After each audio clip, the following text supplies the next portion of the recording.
Welcome to the Vibe Lyrical Show, everyone. Brandon and I are so excited to be here and to talk to you all.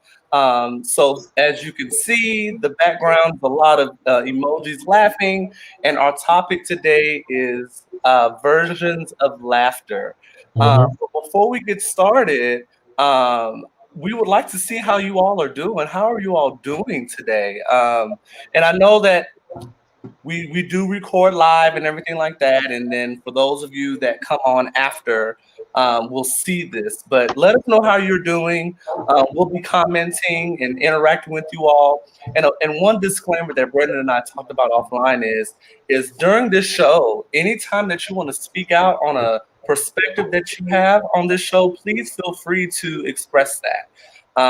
This show is not to just speak and just give our take. We want to hear everyone's take, Mhm. because we just want to ensure that your voice is heard. It's not just about what we think and what we feel. This is just our perspective, but we also want to hear your perspective as well.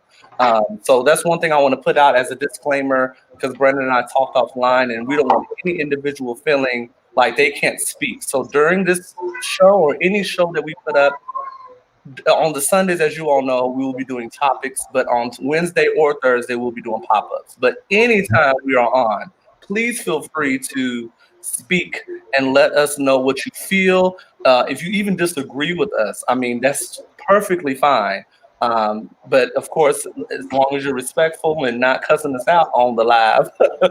But yeah, providing your point of view is what we encourage. And Brandon and I talked about that offline prior to coming on. So we just want to ensure that we put that out there, that please put Mhm. on your point of view, because we get amazing feedback from from people that are like our biggest fans. Shout out to Everett. I see Everett is on. And yes, I can see you now, Everett. I see your comments coming in now. Thank you Yay! so much. So I hope that you all are doing well. So being that I have not heard from the rest of the group that's on, Brandon, how are you before I get started? How are you doing? I'm doing well. This weekend, I wish it was longer. I did not have Friday off, and I don't think I have tomorrow off either. So I just pretty much did the usual. Went to the gym, slept in, and just had a nice, relaxing day. And Andre, we had virtual brunch today, and I sat outside at the Starbucks, and it was very sunny, so I got some vitamin D, and I was just feeling vibrant, and it was a good day today. Yeah, I had a great weekend. Okay, that's so good to hear, Brandon. And yes, I see you, Everett. Everett said, can't have you talking bad about me for 2 weeks. Yes, Everett always be trying to, joke. Like, I ain't talk bad about you, Everett. I just want to make sure I see your comments. So, without further ado, I'll go ahead and get started. So, the topic is versions of laughter, and I'm going to go ahead and get started. And as you all know, I will be providing the academia in reference to this, and Brandon is going to bless us with the spiritual aspect of my topic. So, I'm going to go ahead and get started. So I want to talk to you all about Sophie Scott. So Sophie Scott is a neuroscientist at the University of College London. So she is not in the U.S. When she was about 6 years old, she noticed her parents rolling on the floor laughing. Like, I'm talking about, like, just she basically lost it. Her parents lost it, were just on the floor laughing. And what got them laughing was a comedy song about Bop. I don't know if y'all have heard the song Bop. I think it may be a UK thing. So for those in the US, y'all may not know. I'll move on. But the song is about having constipation on a train and needing to go to the bathroom. So that is what the song is about. The song is about a person having constipation on a train and needing to use the bathroom. And I think back in that time, I don't want to age Sophie Scott, but this is back, I think, when there were no bathrooms on trains. I don't know how trains are now, if there are bathrooms in trains. But anyway, but there was someone that was constipated, okay, on the train. And the song was about like being on the train and needing to hurry up and get to their destination because they had to use the bathroom, right? So But so some people might think this song isn't funny. Like typically speaking, if you're not paying attention to the words of this song, it's not funny. But to them, I'm talking about her parents were on the floor laughing every time that song came on the radio or on TV. I'm talking about losing their minds. So if you are with a friend and they say something ridiculous and your laughter triggers their laughter. So if you think about like a joke or a comment being said, so like with Brandon, and I'll use Brandon and I as an example. If I tell Brandon something, right, and then I start laughing about it, Brandon may not even be laughing about what I said, but because Brandon and I are besties, Brandon's just probably gonna start laughing before he even gets into understanding what I'm talking about. It may be my laugh, it may be the way I laugh, but just that laughter just kind of just brings about more laughter from other people that you know. So Sophie at the time, she didn't know that laughter would play a big role in her life. She had no idea. She is a neuroscientist who studies the science of laughter. So this information I'm telling y'all is so enlightening. So she mentioned a particular story many years after that. So this is many years after she was 6 years old, when her dad was in the hospital and he was mortally ill. Like he was close to death, unfortunately. But one thing that he brought up, was a statement, and he made a statement to his to his daughter and his wife saying, "We have laughed a lot, haven't we?" Now, in the midst of all of that, being in the hospital, not knowing if you're going to make it the next day, one of the main things that stuck in Sophie's mind was when he looked at his wife and looked at Sophie, he said, "We have laughed a lot, haven't we?" Like, it's just powerful. I feel like that's so powerful that Sophie's father was near death. Thankfully, he's still alive. So I want to put that out there. Sophie's dad is still alive. But during that time when his health was really declining, he asked this random question as he's in the hospital bed and says, "We have laughed a lot, haven't we?" So she thought that it was a strange thing to say in that moment. Like she was like, "What? Like you're asking us this when you're literally on your deathbed?" So, but years later, when she started studying laughter, she stated that he was right, and that if you can look back on a life where you shared lots of laughter with people that you care about, those are times not wasted.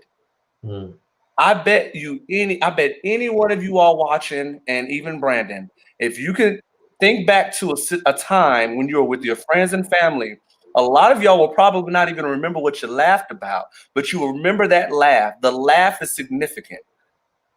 It carries just the laugh itself. So those are the good times and times that really matter. So rather than thinking it is a waste of time, spending time being so serious in the world, you all, it is worth taking the laughter seriously as well, because laughter can leave a positive impact on your life and in the future. So Sophie talks about the varying versions of laughter. So it's from polite laughter, which is a little polite, to I don't know why. That's a polite laugh. Like, when you are with someone that you don't know and the laugh is like, oh, and you're trying to just make sure they feel good about what they said. You do the, that's polite laugh. Then you have the discomfort laugh where you are uncomfortable. Now, I am going to talk about the discomfort laugh later on. And then you have delight, which is what a lot of us experience with our friends and family, the delightful laugh, the laugh that is that belly laugh, that uncontrollable laugh. So that's what you would call delight laugh. So there's three versions of laughter that is talked about in this episode. You have polite laughter, you have discomfort laughter, and then you have delightful laughter. So moving on. She started talking about laughing comparisons to animals. So there basically during this interview, there was a clip of a person laughing. I'm talking about uncontrollably, right? And it was a woman that was laughing uncontrollably where it sounded like an animal call. Like it sounded terrible. I wish I had the clip to like have y'all hear it, but just imagine someone laughing uncontrollably and like it produces animal-like sounds. You're like, girl, is that an animal making a noise, or is that a person? So Sophie stated that it could be extremely similar sounds between a person and animalistic sounds. Like it is proven that us as humans, which we are basically animal mammals as well, that we can actually sound like animals when we're laughing. So she stated that in our normal day-to-day behavior, humans have a lot of control over the things we do and the sounds that we make. So she also stated that we don't just react flexibly to our environment, but we modulate how we respond to things. So we have a handful of sounds we make that are from a reflexive involuntary root and can be startling when they come out of you. So an example is, now, Brandon, you know this. So like, let's say you're telling me a story where you're being a little bit shady. I'm not putting your business out there, but let's say you get in our conversations, I'll go, oop, like that oop sound. That is not laughter, but that is a way to get the laughter started. So like me saying oop, that may make you laugh because I'm saying oop to your actual statement. Yeah. So moving on. So she stated that a few weeks ago, she was in a chemistry lab because, she's studying laughter as a science. And there was an explosion on tape, right? And she made the same oop sound that I just made, the oop or the ah, like she made that sound. Once she made that sound, everybody in the lab started laughing. And she said that was involuntary. So the oop was involuntary, but the laughter was voluntary. So, and she just reflected on that time where she's trying to be serious. She's studying this laughter, and then an explosion happened in the chemistry lab, which caused her to do the oop sound. And then her coworkers started laughing, or her fellow students when she was studying laughter was laughing. So she stated that there are animals that laugh like humans. So she mentioned that other apes are known to laugh a lot like humans. She also mentioned that rats. Now I'm gonna get nasty. I'm sorry, y'all. She mentioned that rats make a very distinct vocalization when they are playing with each other, and she wondered if it was associated with laughter. So she wanted to study rats and see. So she mentioned that scientists, her other counterparts, were tickling the rats, and they do produce a vocalization that they like being tickled. So one thing that she noticed with the rats is if they see that the same person comes in the next day, they make the same sound as if they want to be tickled. So like the rats have a way of remembering who it was that tickled them, and they make this noise. But what she said in the interview was that their laughter is so high pitched that it's hard to detect it with the human ear.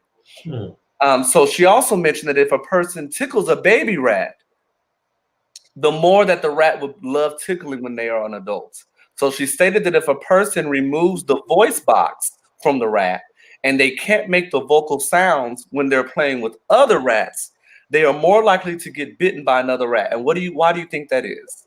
The reason why that happens is because the communication between one rat to another is the laughter of the tickling, right? It's the laughter behind it. But now that voice box from the other rat was removed. So she noticed that a thing that signifies playing between the rats is the laughter between them. But if one is quiet while playing, it can be viewed as the rat without the voice box being aggressive, because they're just hitting back, but there's no laughter associated with it.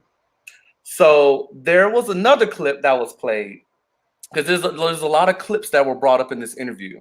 So I'm going to try to describe it the best way I can so y'all can understand. So there was another clip that was played about two people that were having uncontrollable laughter. So I don't know if y'all are familiar with the TV network of BBC. So it is BBC, I think, is like as an educational channel where basically they're supposed to be serious. On BBC, there is no acting goofy and laughing on BBC. So the two commentators at BBC were talking about a cricket game. And these are professional broadcasters, y'all. And Sophie stated that BBC very specifically gets upset with individuals who show emotion on their network. You are not supposed to show emotion on BBC. They do not want them to laugh, and they knew that they would get in trouble. They call it breaking. I don't know if y'all are familiar with that term. They call it breaking. So the situation with that is they didn't want to laugh, but it was very funny to them, the clip of the individuals playing cricket. So being that they saw a funny thing happen, the laugh is uncontrollable. So it is something powerful that laughter can really overwhelm our motor system in our voice. The laughter stops us from breathing. I don't know if y'all know that, but laughter, if you're laughing a certain way, it can stop our breathing. So I don't know if y'all knew that, and stop us from talking. So in the clip, so much of this was social laughter, kind of going back to that delightful laughter. So one broadcaster told the other one, please stop laughing because they are going to continue laughing. Have y'all ever been in that situation where you're laughing and like you're like, oh my God, please stop laughing because if you keep on laughing, I'm going to keep on laughing. Yes. It's kind of like that contagious laughter, right? So Sophie called it behavioral contagion. Not sure if you are familiar with that term, but it's called behavioral contagion, which is the tendency for people to repeat behaviors after others are performing it. So, like, that's why that one broadcaster said, please stop laughing because, listen, I'm going to keep laughing. So she stated that if they didn't know each other, so think about this, if they didn't know each other, they would be less likely to laugh in that way. So think about two people that don't know each other, they're not co-workers, they're not friends, you are less likely to have uncontrollable laughter with somebody you don't know. Mm. So you don't really catch laughter from someone you do not know or like in the same way you would with someone you know or like. So it kind of ties back to not knowing that person, or if you don't even like that person. If there's somebody that I don't like and they say a joke, 9 times out of 10, I'm not laughing because I don't like them. So it has nothing to do with the joke that was said. It has everything to do with the person that made the joke. And if I don't care for them, I may be looking at them mute like, okay, whatever. So BBC, a side note, BBC still plays that clip, and that was 20 years ago. BBC was upset 20 years ago when they were laughing uncontrollably, but on the anniversary of that broadcast taking place, they replayed that video to shout out those commentators that were just laughing uncontrollably, right? Because we are all human, right? Like we have ways of like slipping up, right? We're not perfect. If we see something funny, as professional as you may be, laughter may ensue. So keep that in mind. So here's the situation I want to provide. So you're in a conference call with coworkers, and you notice that there is all this chatter going on, right? While you're on mute. Now, so think about Microsoft Teams, Zoom, whatever, and you just listening to all this chatter, and you're on mute. So you're visible. Everybody's visible. All the cameras are on. You on mute, and you notice that everyone else is engaged in this like unfunny talk and talking about nothing. Like in your mind, you're like, what they talk about? Like they didn't even talk about that. Then someone starts laughing. Then everyone else starts laughing, which is that behavioral contagion I told y'all about. You aren't laughing though. So it wasn't contagious to you. You aren't even cracking a smile. You over there looking like, okay. You wonder what you're missing because you're like, what in the world? So this is what Sophie thought when she saw this, when she was studying laughter.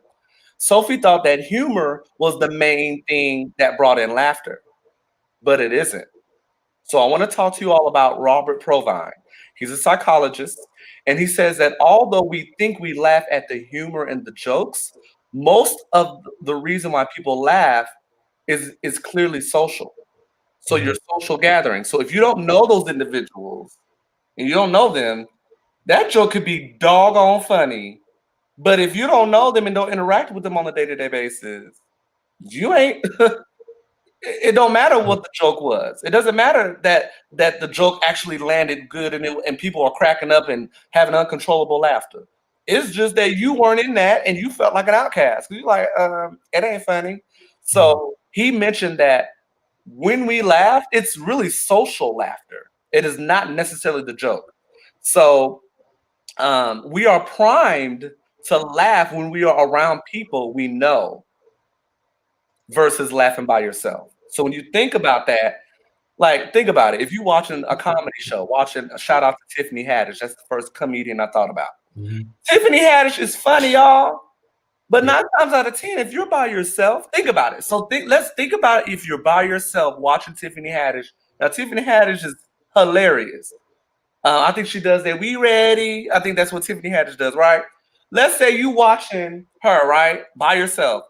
Some of the jokes are funny, But 9 times out of 10, some of y'all may not even laugh at the joke when you're by yourself. But let's say you was with somebody you knew, somebody that you cared about, and you saw Tiffany had to say the exact same thing. Y'all cracking up. Y'all laughing. I bet you any kind of money you are more primed to laugh when you are around someone that you know hearing the same joke versus by yourself. Just think about it. I'm not saying that it's true. I'm just saying think about it. When you're by yourself, it's still funny. You just may not laugh. But let you be around your friends and family. You may you may pass out laughing. You may need some water because you laugh so much. So just think about that, y'all. So she stated that when we are with people that we are having an enduring conversation with, the laughter has a lot to do with showing agreement, understanding, showing recognition for something, and it has more nuances to it.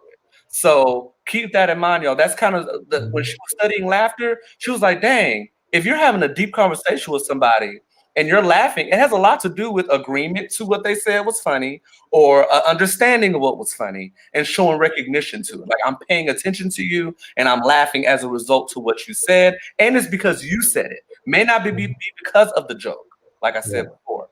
So moving on. Andre, let me interject. I was thinking the whole time, like we say this all the time, and sometimes people get mad at it. And sometimes I start at the end of my thought and then I move my way to the beginning. And the beginning of my thought is the whole matter of inside jokes. You ever been in a group, and like if we're in a group somewhere, and we laughing and people don't know what we're cracking up at, like sometimes people will get mad, like at the inside joke when they're not included or haven't had a chance to be included. So I was just thinking, like, this is the whole idea of, inside jokes is like the inside joke is probably able, if we're looking at the research you're bringing right now, is able to happen because of the relationship that you have with the person. That's why it's the inside joke, because you both know and you have that kinship, that relationship. Yeah, and that's so powerful, Brandon, because before I even go into this next clip, because there's several clips I'm going to be bringing up during this interview that I researched. But what's so interesting is that there's so many different versions of laughter. Like, and for me to see that there's a polite laughter, I'm going to talk about that later. There's that discomfort laughter when you're not really comfortable in the situation. And then there's that delightful laughter. And that's when you're with that friend or when you're with that family member that you love deeply. Like, there's so many different versions of laughter. And I always thought that like laughter was essentially like the same. Like, if you laughing, you laughing. But there's so many variants to that. And it's just so amazing that I saw this. So shout out to Sophie Scott. Like, she really gave some good information. So moving on. So there's another clip. So I want to dig a little deeper into versions of laughter. So she talked about a clip from Seinfeld. Are y'all familiar with Seinfeld, the TV show? So she played a clip from Seinfeld, and it was in reference to laughter from the audience, right? So if you remember from like that show on back to like old shows, like way back in the day, there were laugh tracks that were used. So like, it wasn't actually a real person laughing, there were laugh tracks used. So Sophie mentioned that laugh tracks were used to control how much laughter was used in shows back then, right? So without having to worry about the silence from the audience or that uncontrollable laughter from the audience, laugh tracks were used. And she was actually asked a question from the interviewer where she was asked, is social laughter fake and spontaneous laughter real? So that was a really good question that was asked. So she stated that on one level it can be, but she states that social laughter, which is the laugh tracks that I just mentioned, because you got to think, if you're watching a show, right, and a funny joke comes on or a funny joke is said and it's just silent, the joke didn't really land. So back then, these producers and these sound people were adding the laugh track to the joke to actually make people like us laugh at it when we're looking at it. When we're looking at the TV screen and we see someone make a comedic line, they say a comedic line, we're laughing based on not just the joke, but we hear laughter from the laugh track. So I thought that was pretty interesting. Like, wow, like it was actually giving us the laugh cues that was needed to actually make the joke heard and make the joke funny. And I just thought that that was interesting because laugh tracks is considered social laughter. Spontaneous laughter is the uncontrollable laughter. Like if Brandon and I are having a conversation, I see the boss is on. Hey, Mr. Hernandez. So I see that like when it comes to social laughter, a lot of people think, well, it can be fake because social laughter, a part of social laughter is those laugh tracks. But another part of social laughter is literally me being friends with you or you being around somebody you don't know and that polite laugh. Think about that polite laugh. Let's say Brandon and I didn't even know each other and Brandon said something that was funny. I don't know Brandon like that. I do know Brandon. I'm just giving an example. I don't know Brandon like that, but I give that polite laugh like that laugh to recognize that you said something funny. It may not be that uncontrollable, spontaneous laughter or that laughter where you can't breathe, but I'm going to give you that polite laugh because I recognize that you said something funny versus me just being silent, looking at you with a blank face. So Everett has something he said here. So Everett says that that almost sounds like a form of control. Too deep, too soon. Exactly. Absolutely, Everett. So I want to go back to the question that was asked if social laughter is considered fake and then spontaneous laughter real. So she stated that on one level it can be, but she states that social laughter can be a good thing because a person can recognize the meaning of the laughter and that someone is choosing to produce the laughter for you. So it kind of goes back to what I said. Us watching Seinfeld, I Love Lucy, the Andy Griffin Show, all these shows from back in the 50s and 60s and all that stuff.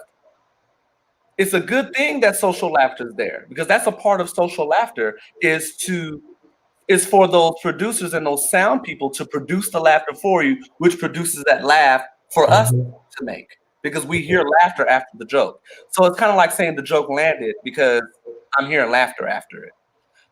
Versus someone laughing spontaneously. So that's that uncontrollable and outburst of laughter, which is still fine, but there's an authenticity to the uncontrollable spontaneous laughter because there's a friendship there, there's a family, there's a bloodline to that, there's a closeness there where the spontaneous and uncontrollable laughter that comes from a more like real place, yes, but social laughter can be just as real. So just because I politely laugh at Brandon, who I may not know, doesn't mean that my laughter is fake. It just means that I'm recognizing he said something funny. It's just not uncontrollable laughter. So she also mentioned situations where laughter can be annoying, though, to hear when there are a group of friends that are laughing in public. Okay, so think about if you're out there with a group of friends, right? But to the group of friends, it is just fine. But it is because you are not a part of that group and you're being isolated and hearing the performance. So what you're doing is hearing the performance of the laughter instead of the warmth of the laugh from the people in that group. So think about if you're just on a train or you're at a restaurant by yourself and you start hearing all this loud laughing. You're not paying attention to the warmth of the laugh within that group. You're not a part of that group. You're just listening to how they're laughing. So a lot of people can look at that and be like, that's annoying. Like, can they stop laughing all that loud? Well, if you knew them and you was in the in group of that, then you wouldn't be worried about the groups not laughing because you're in it. So there's times where people can be annoyed or bothered by laughter. But when you're part and when you're outside of the group of folks that are laughing versus when you're in it and it's not viewed as annoying because you're actually in that group. You want to say something, Brandon? Yeah, and I think that's kind of what I was getting at earlier with the whole inside joke thing, which I think I am more aware of that now, and I try not to allow somebody's laughter, however obnoxious it may be. I try to like enjoy the laughter because I'm very intentional about laughing, and I had to be conscious of the way I laugh because I think I laugh really loud. Like I just laugh loud. I do too. Okay. You are not alone, Brandon, on that. So also she mentioned that if there is someone that you know that has an annoying or irritating laugh, most people don't like that person. So she did her science. When she looked into the science of laughter, she noticed that if there's someone that you know that has an irritating laugh, if you think about, most people don't like that person. So it is nothing wrong with their laughter though, but the social dynamic of the relationship to the person that makes the laugh sound annoying. So think about somebody that I'm gonna use. Well, I guess I'll use me as an example. I'm not gonna name names, but let's say for me, there's someone that I work with or someone that I know that is very annoying to me. Like anything they do is just like, oh, he works my nerve, he or she works my nerves. Their laugh may not even be annoying to someone that actually likes them. But that laugh is annoying to me because I don't have a good relationship with that person. And it's just so interesting how everyone views laughter differently.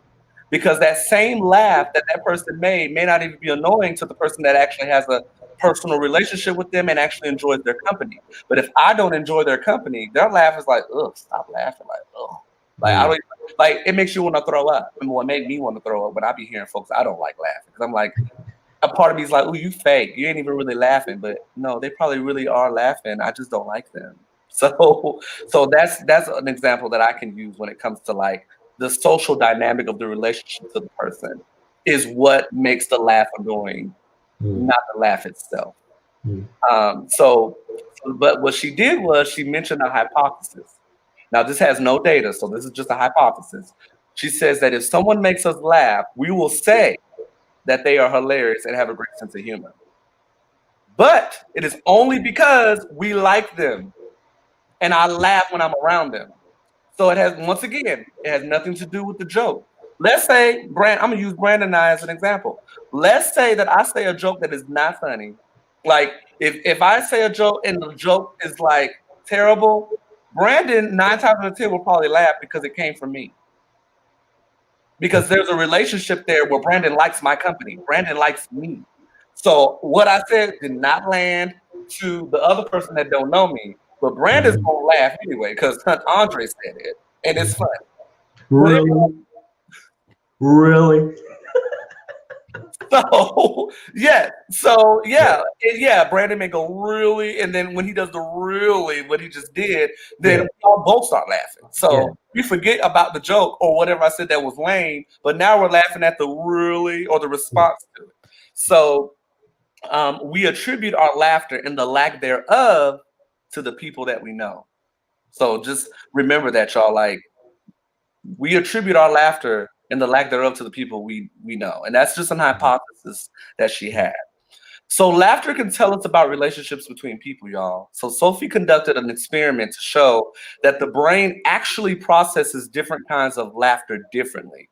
This was powerful, y'all. So in this experiment, she wanted to see, would the brain recognize the difference between laughter that was polite and laughter that was spontaneous? This is some good stuff, y'all. What she found is that when the brain heard uncontrollable belly laughs, the brain scans show that they focus on the sound of the laughter. But when they heard polite chuckles of laughter, the volunteers were like, what is really going on here? They had no idea what the laugh was about. They were inquisitive on, well, what's this laughter about? Isn't that powerful, y'all? Like, so if I'm laughing uncontrollably, and a volunteer decides to listen to that, they're just they're remembering how I sounded laughing because it was very significant for them. My laugh is kind of like what I mentioned before, where that woman was laughing so uncontrollably, she sounded like an animal. They're gonna remember. They're talking about the sound of her laugh. But if I'm like that little light little chuckle, they're trying to figure out, well, what was funny? Was it even funny? They're like, what is going on? So I think that's powerful that experiment outlined that, and if that makes sense to y'all. So the experiment confirmed that laughter always means something. That's what the experiment confirmed. It is a code we are always trying to decipher. So we can tell the difference, us humans can tell the difference between laughter with strangers and laughter with friends.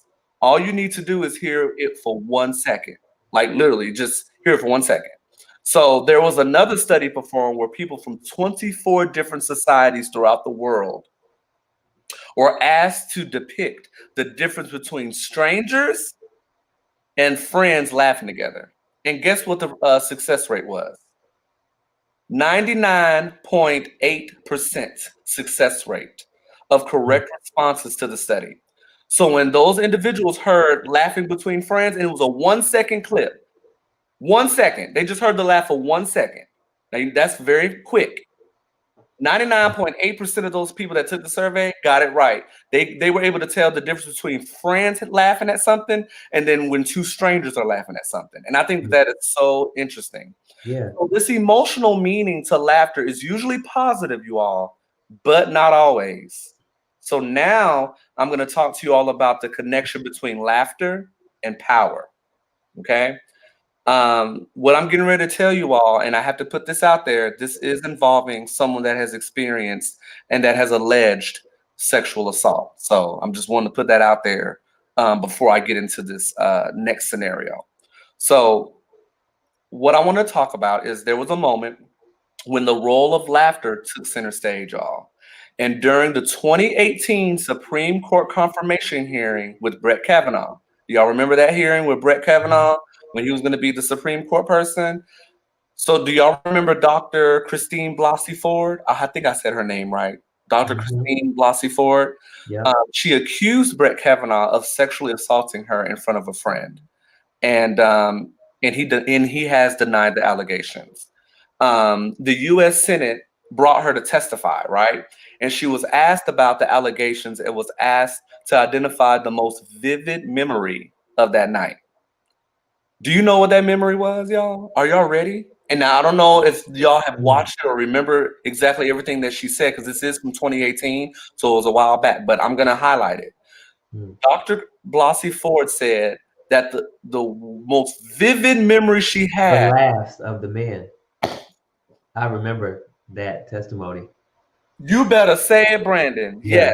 Yes. It was the laughter between the two, and they were having fun at her expense. That was what she remembered vividly when she alleged sexual assault from. And he still got confirmed. So she stated that they were laughing with each other while one was on top of her. That's what she's alleging. And it's so interesting because you're hearing the they're laughing, but they're laughing at her expense. She's not laughing. She doesn't find anything funny. So Sophie stated that hearing was really emotional for her. And she stated that if you think laughter is about maintaining social bonds, it can mean that someone is excluded from that bond. And that's what happened with Dr. Blasey Ford. She was excluded from that laughter between Brett Kavanaugh and the friend because it was at her expense that they were laughing. So there was a social bond between Brett Kavanaugh and the friend, but Dr. Blasey Ford was not involved in that. And that can be very detrimental, right? So we can normally dwell on the positive side of that. But if you are excluded from that laughter, you all, it is awful because we have a strong understanding of what that means. And it can be very mentally taxing to experience something where you are the victim or the target of something, and there's people laughing at the expense of you. So she also mentioned a court case in the UK. This is in the UK, where a woman's son was murdered. And the two men that committed the murder were laughing when they got sentenced. And do you know what, y'all? Do you know what? She was hurt by the laugh and felt like that was the worst part of how she was dealing with the death of her son. So bigger than the death itself, bigger than her losing her son, the laughter from these men in that court affected her just as much as the death of her son. So laughter has a lot of power behind it. It really does. Like there's that, like I said, that polite laughter, that a discomfort laughter, and then there's that delightful laughter, which is that spontaneous. So another example, bullying in school is another example of laughing at the person being bullied at the expense of the person being treated terribly. So Sophie stated that that the same laughter can be positive, but it can be awful for the person once again that's being excluded because they are the target of that laughter.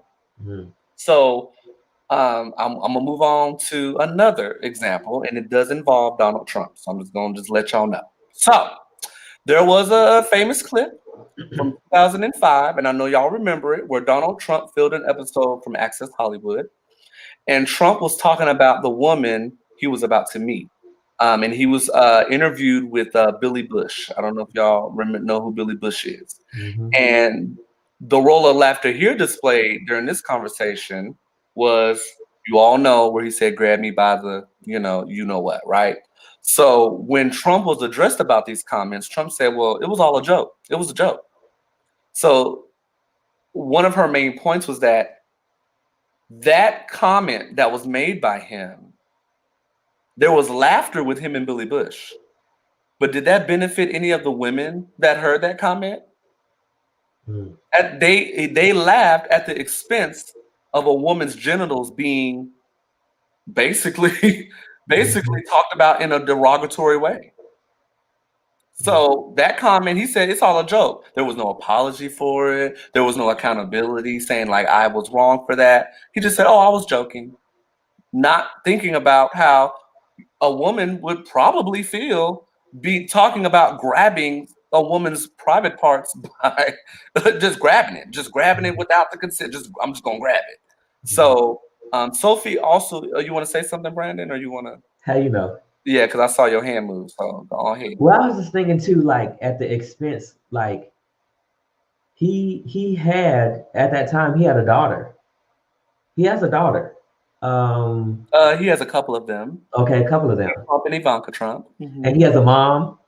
Mhm. And it's just very interesting that even after it came out, that he would not accept responsibility for those words or to even think that was funny. But he also joked about having sex with his daughter on a Howard Stern interview. And then on that same interview, Howard Stern called him um, a child predator, and he laughed and he went, that thing that Trump be doing, like he did that, and Howard Stern and everybody on the show with Howard Stern laughed about Howard Stern's comment that he is a child predator. Yeah, and I think that that's powerful. And well, I'll say it once again. If you all want to comment, please let us know what you feel about what we're talking about, because we will be reading the comments. So Sophie also used an example of bosses in the workplace. So she said it's statistically proven that when a boss makes a joke, there will be laughter from the subordinates. But if a subordinate makes a joke, the boss is less likely to laugh. It's statistically proven. Mm. So think about that. You work for your boss and all this stuff like that, and they make a joke. What's the reason in your laughter? Are you laughing at the joke, or are you laughing because it's your boss and you want to appease your boss? Mm. Because I know, speaking for self, I've done that. Well, I'm not going to get into my Sharp complaint that I filed a few years ago, because I did file a Sharp complaint in 2017. But I had a supervisor, and I'm speaking of this individual. What's a Sharp complaint? Sharp complaint is a sexual harassment and assault response program complaint. So just want to make sure that's what Sharp is. Thank you, Brandon. Yes. So I filed a sexual harassment complaint against my old boss in 2017. And this example that I read that Sophie stated, well, I went through that. I went through a time where my old boss at the time, would make jokes or talk about stories, and I'm laughing not because of what he's saying. I'm laughing because it's my boss, and I don't want to look like I'm not interested in what he's saying. Everett says something here.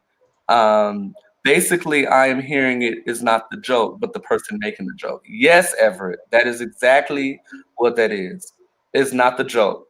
And it's interesting because you would think the joke is what's funny, but no, it's the person saying it. Because if you don't like that person and they said the same joke that someone you like said, you're more prone not to laugh because you don't like that person. And I just think that that's so deep when I research this, the versions of laughter and how laughter is interpreted and stuff like that. It's very deep. But yeah, kind of with my situation, yeah, like I laughed because it's my boss saying something, but I didn't really care about nothing he was saying, but I was just laughing because I'm like, well, if I don't laugh, I don't want him thinking I'm being insubordinate to him. So she mentioned that bosses who have gotten used to having laughter after saying a joke, that is, they don't realize it is about who they are and not the joke being made. A lot of bosses think that they funny, like like shoot. If I said this joke around my subordinates and they laugh, I'm finna go take this to all. I'm about to just talk about this with my friends or something, or with someone else, and they be like, actually, that joke didn't land. It wasn't funny. I mean, that's the truth. Like, no, they're laughing because you're the boss. I don't think they're laughing at. Now, I'm not saying that the jokes aren't funny, but I'm saying that it's more than likely that your subordinates are laughing because you're the boss and they don't want to make it seem like they're just not interested. So I'll move on, and I'm almost done, y'all. So laughter can be used to hold people at a distance too. Let's talk about this one a little bit. I kind of want your take on this, Brandon. Laughter can be used, I'm gonna say it again, to hold people at a distance. Did you know that, Brandon? Like, did you know that laughter can be used to hold people at a distance? No, I didn't know that. I'm about to share what it is. But you ready? Okay. In politics, liberals and conservatives love to mock each other. So think about the rallies that take place when it comes to presidents. It is a way to not listen to the people that they disagree with. So I can joke if I'm a conservative, I can say a joke about a liberal.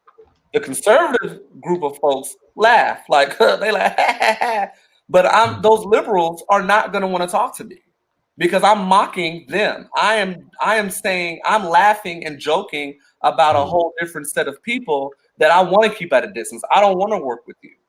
So liberals and conservatives love to mock each other. And I'm not talking, and I don't want to just label one. Liberals and conservatives love to mock each other.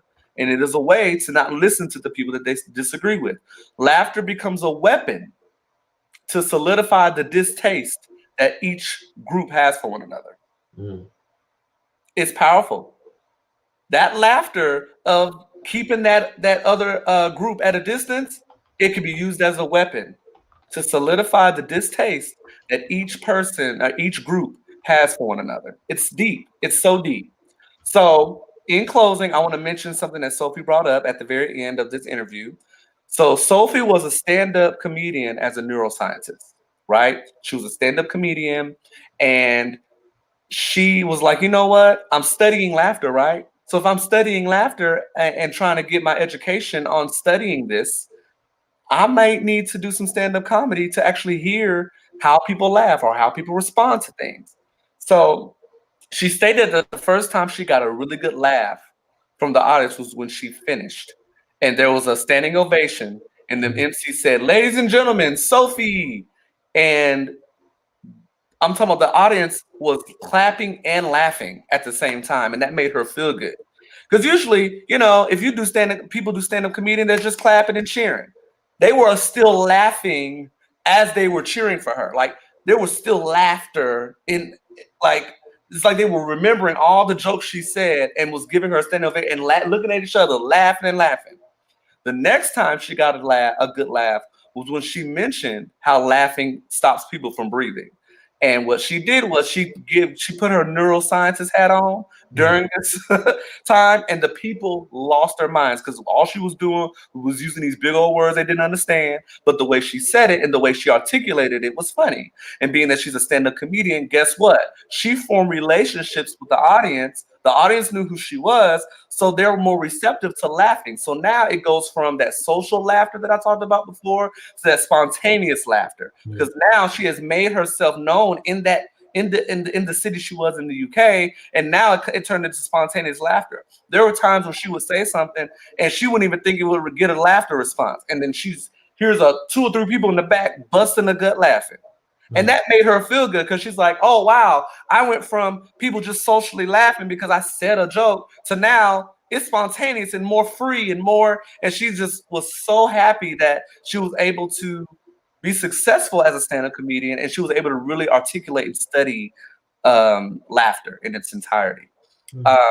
And people know that she's a scientist, and she stated that when she goes on stage, like, people know she's a neuroscientist. Like, she's on the internet. If you look up her name, you can look up Sophie Scott UK, and you will see that she is literally a neuroscientist in the UK. So people know who she is. But she took real science and stories and put a comedic vibe to it. And I just thought that was very commendable and very admirable, actually, of Sophie Scott to do that, so she can truly study what laughter is all about. And that is pretty much all I have on versions of laughter. Well, great job as always. Thank you to my co-host, Andre. Yes, that was some great information, and of course, you know, I definitely want to connect some spiritual aspects of that. And the first thing, you know, the best way for me to do that is just to read off a couple scriptures. Proverbs 17:22, a joyful heart is good medicine, but a crushed spirit dries up bones. If you know anything about Ecclesiastes, and if you read in your Bible, then you know that there's a time for everything. Ecclesiastes 3:4 says, a time to weep and a time to laugh, a time to mourn and a time to dance. And if we know anything about the entire gospel message, it's all about enduring joy. Like, for me, the truth is always something that I can connect to joy, even if it's negative. And it's interesting that these topics that Andre comes up with and the shows that we do, we're living the experience as well. So every day, like, I don't get off the phone with Andre without laughing. So, like, I will do accents. I will say hello funny. Like, when we get on the phone, we laugh. And when we get off the phone, we laugh. And I'm very intentional about laughing. And some of the science behind it, I agree with it totally. But as I've been a person who loves to experience joy and have joy, like, I look for those things. So it used to be a time where I would not be on the inside group or whatever, and I would see some people laughing. But now I at least try to smile when I hear obnoxious laughter. You know, like, I'm like, I want joy. It's so much stuff in the world, right? So many negative things, and even the truth can be negative. But then you could turn it around to have joy. So I'm always looking for joy in whatever I'm doing, and always trying to feel healthy emotions. So I definitely have switched up how I do things with, you know, in social situations with laughter. But I thought it was also, not to just give you those scriptures, but I thought it was also good that we talk about, like, why we should be laughing. And so I did a little bit of research, Andre, and basically I found like 6 science-based reasons why we should laugh, and I would like to go over them with you. So the first one is laughter is a potent endorphin releaser. One of the most recent studies on laughter shows that laughing with others releases endorphins in the brain, our homegrown feel-good chemicals via opioid receptors. Isn't that interesting? The more opioid receptors a given person has in their brain, the more powerful the effect. Highly addictive opioid drugs like heroin also bind to those receptors, suggesting that laughter induces euphoria, not unlike a narcotic, minus the obvious drawbacks. So, you know, for the reasons that people do drugs to escape a reality or whatever, like, just by being a person who's open to laughter, you can get the benefits of that without the drawbacks. That sounds like a win-win situation, right? It does. So it does. What the second reason, Andre, is sort of something you talked about. Laughter contagiously forms social bonds. So when there is somebody who is likable, so let's add that to what Sophie Scott said and what Andre was saying earlier. When you add that laughter, if it's somebody that you like, or they have a good presence, because they make you laugh, it will cause that social bond to grow. The endorphin effect described above also explains why social laughter is so contagious. So you can see people laughing, and that's what I'm talking about. That's how I kind of live. I see people laughing, I at least try to smile or try to figure out like why they're laughing, and if it's funny, then I'm going to laugh. Spreading endorphin release through groups promotes a sense of togetherness and safety. Each brain in a social unit is a transmitter of those feelings, which triggers the feel goods in other brains via laughter. So that's the contagious laughter. It's like a game of endorphin dominoes. That's why when someone starts laughing, others will laugh, even if they're not sure what everyone is laughing about. So you can decide to make yourself part of the inside joke, even though you don't know what the joke is. And sometimes, and Andre, like I'm a person who will laugh. People could fake laugh, and I will start laughing. Yeah. And if I have a question that I'll save for the end. Laughter fosters brain connectivity. Not all laughter is the same, as Andre talked about earlier, and it turns out that that decoding a laugh is more challenging than it seems. One study found differences in how we perceive, for example, joyous laughter versus taunting laughter versus tickling laughter, each of which activates connections between different brain regions, which is something that also Andre brought out. What this all amounts to is that laughter fosters rigorous brain region activity that kicks in when we hear a laugh, as our brains work to decipher what sort of communication is coming through. So like you said, Andre, we're trying to figure out what that laugh is. Laughter is, I think this is the last one. Was that 6? So we got laughter is a potent endorphin releaser. Laughter contagiously forms social bonds. Laughter fosters brain connectivity. Laughter is central to relationships. A study showed that women laughed about 126% more than their male counterparts, while men seem to instigate laughter the most. And there's an interesting application of those results to how relationships form and are maintained. Women typically rate a sense of humor as top 3 trait for a potential mate. Men tend to rate women who laugh, i.e. laugh at their jokes, higher than those who don't. It's no surprise then that couples who laugh together report having higher quality relationships. Laughter is a non-negotiable for all involved. The 5th one, laughter has an effect similar to antidepressants.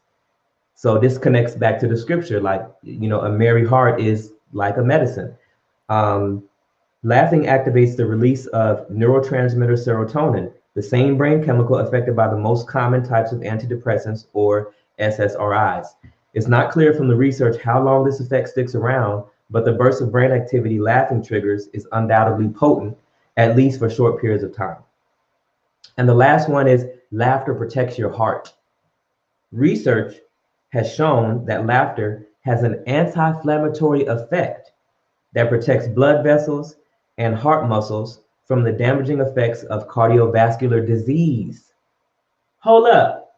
So laughing is going to stop you from having cardiovascular disease, which is a #1 killer for who? People who look like us, Andre. And I want to pause right there and bring in. I watched this video this week. You could find it on YouTube. It's called "Is Racism Making Me Sick?" And yes, I'll just leave it at that. Just please go watch that video, and then you'll see, you know, why it's so important to laugh, and you'll also see why African Americans or Black people are more affected by cardiovascular disease. So laughing helps protect the heart muscles from the damaging effects of cardiovascular disease. How this happens isn't entirely understood, but it seems related to lessening the body's stress response, which is directly linked to increased inflammation.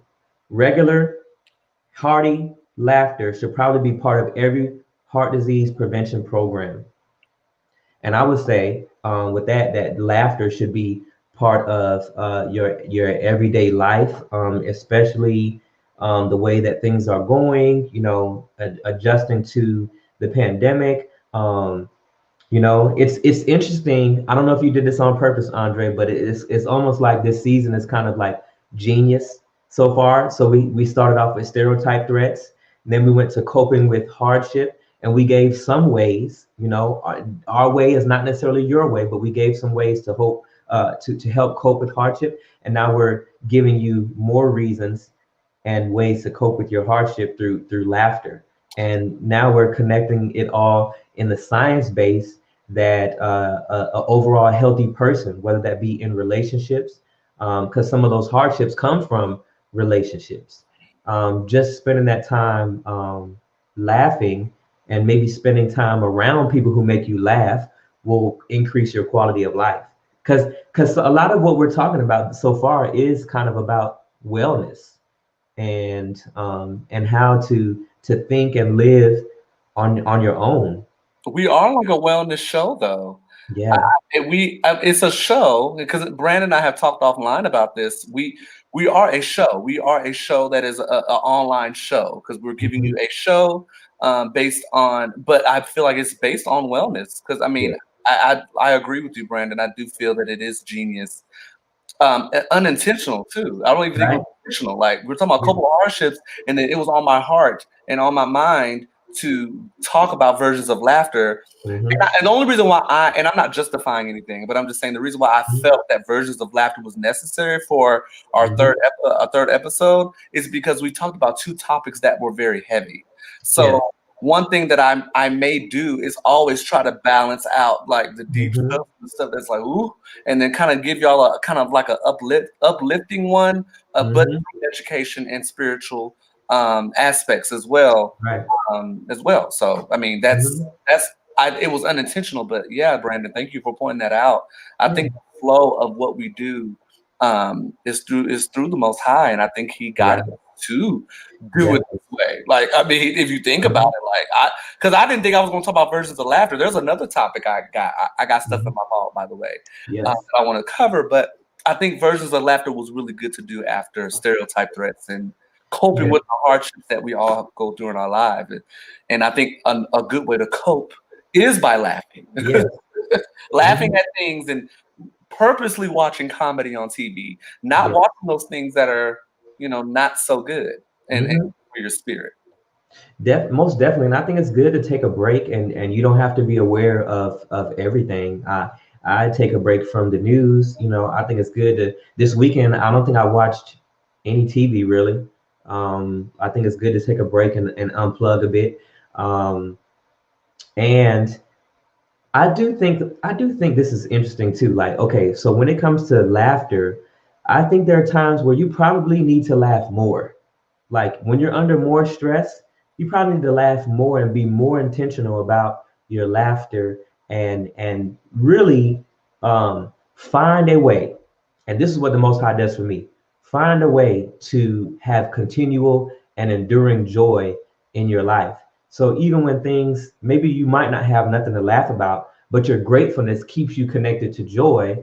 And then eventually laughter will come. Like you will find things to laugh about because, them belly laughs come from like a joyous place. They feel good. And in order to get there, I think, minimizing your stress and simply casting your cares. Like the gospel tells us to cast our cares on the Most High because He cares for us. And I said it on the last episode, and I really do believe this. Every human being will be crushed under the weight of their own burdens. Human beings are social creatures. Laughter is something we could do together for free. No charge. Right? Laughter, we don't have to go on no date to laugh. We don't have to spend no money to laugh. We can laugh together. And I think, hopefully I'm going to be more, I think I already was intentional about laughter, but now probably will be more because we practice what we preach on the Biblical Show. It is here to uplift and edify. Even when we talk about heavy topics, we still, because life is ups and downs, it's ebbs and flows. It's joy and pain. Sunshine. I knew you were gonna have a gospel song or a song. Your comment. Right. Hey, it's all of that, right? It's all of that. And so, even when we're talking about heavy stuff, we try to laugh, or that's something that I do unconsciously. When I'm talking about something deep, I will throw in laughter to ease the weight of what I'm communicating, and I have found that it works. It really works. Next time you're in a situation, huh? You throw a joke in there. You know how to throw a joke in the midst of pain, and I admire that because it's like, Yeah. oh, okay, well, you soften the blow, even though it's still a big blow. It's Yes. softened because you threw in a little joke in there. Or I mean, I feel like your laugh is contagious too, because if you start laughing, then I'm laughing as well. So And that's something, what's so funny that another thing I realized that you and I do, Andre, and that I do with people that I like and people that I'm friends with. Like sometimes I will start laughing before I even finish my thought, and then I think I did that today, and then you started laughing with me. I didn't even finish what I was saying. Like I just had the thought in my head, and I stopped mid sentence and did a laugh, and I think you laughed too. And I just feel like we have this opportunity, and now we have this knowledge now to be more intentional with our laughter. And I hope that this show really blessed you all to be more intentional and to laugh more and to laugh at the people that you love and you like, I mean, one of the most profound things, not to cut you off, but one of the most profound things that I noticed in this particular episode and what I researched is that Sophie Scott's father, that was the most profound thing. Sophie's father was in the hospital, and the one thing he could think about was like, dang, we laughed a lot, didn't we? Like in the midst of his pain and when he almost lost his life, he's on the hospital bed, and he literally said, we have laughed a lot, haven't we? And I don't know if in his mind he thought he was going to go, so he wanted to ensure that he said that before he passed, but shout out to his father, her father, he's still alive today. But that was many years ago when that took place. But it's just interesting because like we do need to be taking laughter seriously too, because we can take all these other situations and things that come our way, all these little situations that may be negative, and we take those things seriously. We act on those things. But it's also very important to act on and take seriously laughter. Take the laugh seriously. Don't forget those laughs. Like I remember having belly laughs with certain situations that happen. I can remember all kinds of situations, but I want us all to do the same thing because I think that it would really help us, especially in this time that we're in the pandemonium. So yeah, and I think connecting, because I think people do this in a way like they say I want to have fun, or I want to I remember the good times, or let's go out and do something fun, or let's go out and have a good time. But associating laughter with the fun or with the good time, I think it's about being more intentional with that. And look at what said. Now 3000 got me wondering if I was funny or just his boss. It was both. It was both. You were actually very funny, but it was both. And I could be very honest about that. But no, Everett, you were very funny as my supervisor. And your jokes landed, okay? But yes, it had a little bit also to do with you being my supervisor, and I did not want you to say a joke, and I'm just looking like, you know what I mean? Like, well, it is a little bit of both. I mean, if you really think about it, and he's laughing, see, so it's a little bit of both. I mean, it was more so you being funny, but yeah, I'm definitely not gonna say you're gonna hear you say a joke, and I'm just looking at you with the blank face, right? So, yeah. Thank you for bringing that up, Everett. It's a good perspective because I mean, I did just talk about bosses saying a joke as important as laughing versus me saying something. But Everett laughed at me too, laughed with my jokes as well, though, because I feel like I'm pretty funny, and Everett has laughed at stuff I've said. But we had a really good working relationship and personal relationship, so I think that was why. So, yeah. Well, I really enjoyed this, and I'm gonna take it away. And I think what was most profound is that that laughter. I didn't know that it is like a drug, and it is what it does to the brain, and like the science aspect of it, like helping you fight disease, because it really combats stress, and it can help you fight cardiovascular disease. Like, why we ain't laughing? Maybe that was why Sophie's father's still alive. I was thinking that. with his laughter throughout his adult life and being married to his wife and the laugh, like he wanted to remember his laughter while he was living. It's very deep. It's very deep. But I want to read this comment from Everett. It would have been more honest if you had the blank face. The only thing that would have been hurt is my feelings. And you were funny. The entire crew was. Yeah, I mean, me having a blank face. I don't know. During that time, I was a young Sergeant E5, and I was just like, I didn't want to have a blank face if you said something funny. I think that if I would have worked for Everett longer, that would have happened. But I only worked for him for like maybe 7 months. So I think the longer I would have been there, I probably would have been more comfortable giving a blank face to you. If it wasn't funny. If it wasn't funny. Yeah. Yeah. Well, what we got coming up? When are we going on? Are we doing a pop-up this week? Yes. So we're gonna be doing a pop-up on Thursday. And Brandon and I kind of went back and forth for a while on this because I was like, listen, I ain't trying to put a topic out there hella early. So just to announce, we are going to be we're not going to be on for a while. Now, mind you, it's starting. We are coming on next week on Thursday. So we will do a pop-up. So look for us there. But we're not going to come back until the 25th. So I think the 8th is on the Thursday. I want to say the 8th is on the Thursday. So with that will be our pop-up. But then on the 8th is when I'll announce the topic.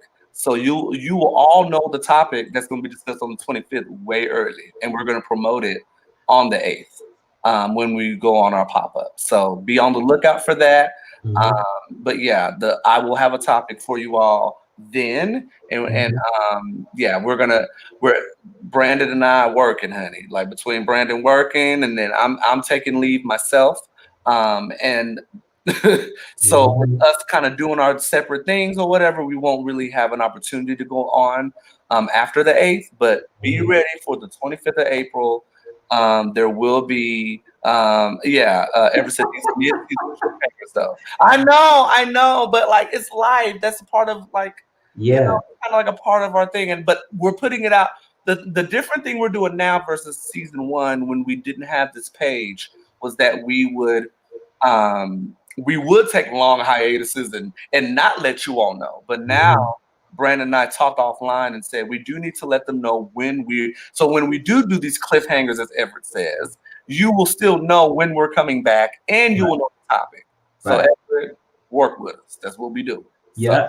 and we're trying to do better. When you know better, you do better. And I have to do some traveling for work. And so, like we do have life. We do talk about one day if we did this for life. I mean, we have dreams of this show becoming something great and going on tour and I don't know, coming out to meet people, and doing the show live at different venues and stuff. I don't know. We dream big, and so we really do enjoy this. So we're gonna keep it moving, and continue to give y'all the best that we can. So. I mean, that's the whole reason why we were giving y'all visuals, so you can see like our theme behind us, and you can see like we're upgrading. I can honestly say we are upgrading the show, and we're just so happy that we have continued to get so much support and seeing more followers come on each day. It's very rewarding to see. We are promoting the show or promoting the page, but to also see the organic folks coming in and liking and following, it just gives us more exposure. So we just really appreciate that. It's really not about the exposure, but it's just about ensuring that we're reaching as many people as we can, because we are here to uplift and edify. Boom. Edify the people. And I wanted to say this about the pop-up too. When you come to the pop-up, hey, I feel like it's open. It's open game, whatever that phrase is. That we could talk about anything. It's a free for all. Yeah, you can ask us questions. We try to talk about what's going on, give our opinion and our perception. And I always want to be free to do that. And I want you to be free to do that as well. Free to disagree with our opinions or perceptions. But also like we can put your comment up there. Look, bow. So you got your comment. We could address your comments and stuff, and you know, we just want to invite you to join the discussion and not leave feeling like you haven't been part of the discussion. I'm glad you reiterated that, Brandon, because I said that at the beginning, and I'm glad you closed out with that because it's important that we do not have anybody just watching us thinking that they don't have a voice. Right. Everybody has a voice, and you can voice your opinion. And if we don't agree, it's okay. Ain't nobody gonna attack you. And Brandon and I are definitely not gonna attack you. We'll just say we'll disagree and keep it moving, or we'll add on to what you said and move on. So we are here to uplift and edify. How can we uplift you if we're gonna be acting out on here? We ain't no fighting on here. We're not doing that. Right. So, but yeah, I guess that ends the show. That wraps it up, huh? Yeah. So, do you want to close out with anything before we go?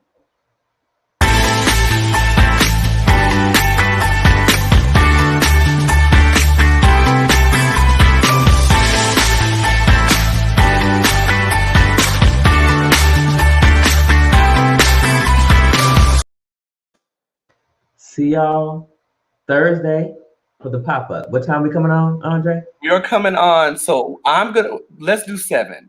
7. Yeah, let's do 7 for our pop-up. So you will see it on the timeline that will be coming on at 7 o'clock on Thursday. We look forward to hearing from you. And as Brandon said, there's no topic, and we want you to join the conversation. Please do. Y'all have a great week. See you Thursday. Bye, y'all.